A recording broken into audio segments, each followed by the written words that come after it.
Dave Cady here for the Northern Martial Arts Association. I'm a 5th Dan black belt in Taekwondo, and I'm also president of the Northern Martial Arts Association. The purpose of this video is to talk about the use of open hand strikes versus using a closed fist. The reason I like to use open hand strikes when I'm striking to the head or neck area and sometimes the body of my opponent is I try to train my students that these open hand strikes are best used instead of a fist. When we train martial arts and in our katas, there's a lot of fists that are used, a lot of fist techniques that are used. And we try to train the students to strike with the first two knuckles and focus those first two knuckles into the area that we're going to strike. If the fist is made properly, the bone in the arm, two bones in the forearm, act as a ramrod or a reinforcement, thus keeping this area free from fracture.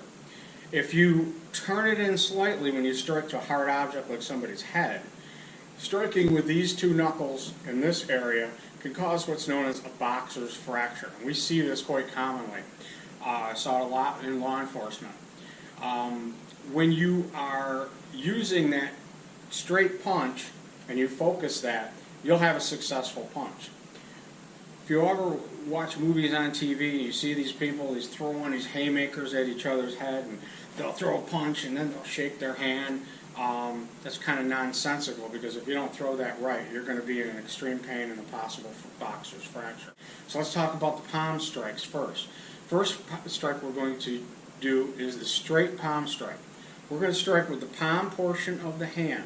And when I do that palm strike, I'm going to extend that palm strike straight out, and I'm going to strike with the palm of the hand, and I'm going to lock my wrist, and I have my forearm to back that up. So from here, straight palm strike to the face.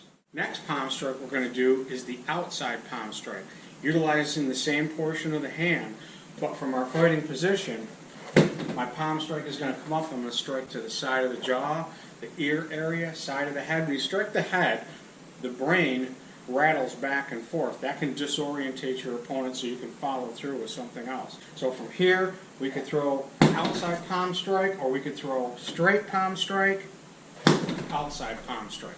That palm strike, the fingers can be open or you can close them.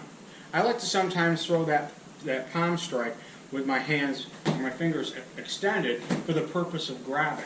So I can palm strike, grab, maybe throw another technique in there from there.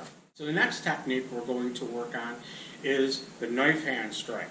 The knife hand strike is another technique that we utilize in kata and in martial arts training. So this knife hand strike, we are using the knife edge portion of the hand, and the fingers are slightly bent and they're rigid with the thumb tucked in. We'll utilize an outside knife hand strike first. So from my fighting position, I'm going to strike with the knife edge of my hand to the side of my opponent's neck.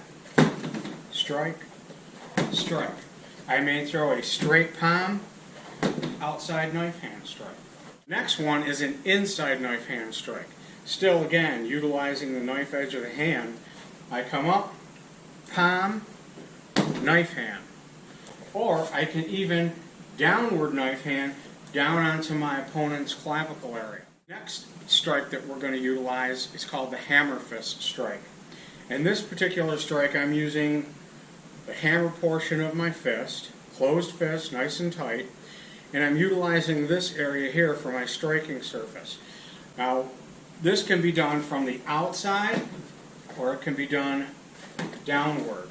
Either one. So from here, outside palm strike to the side of my opponent's head, or downward palm strike onto my opponent's bridge of his nose. These techniques can be used in conjunction with all different combinations, but the important thing is that you practice them. You can practice these in your home. From your fighting position, you can do a straight palm strike, outside knife hand, and maybe add a forearm or some other technique into that. But the important part is to get down those techniques so you can do them without even thinking, so that you can have a fluid motion and not have to think about what you're going to do. Alright, that wraps up this instructional video. We hope you practice it. We hope you get it down. Consider using those palm strikes. You can even use those palm strikes into the body. don't get me wrong, fists are good. Fists are good for when you're working inside the body. But when you're going for areas up towards the head, I recommend the palm strikes. If you have any questions or any concerns or any comments, feel free to contact us at nmmausa126@gmail.com. Again, thanks a lot. Take care.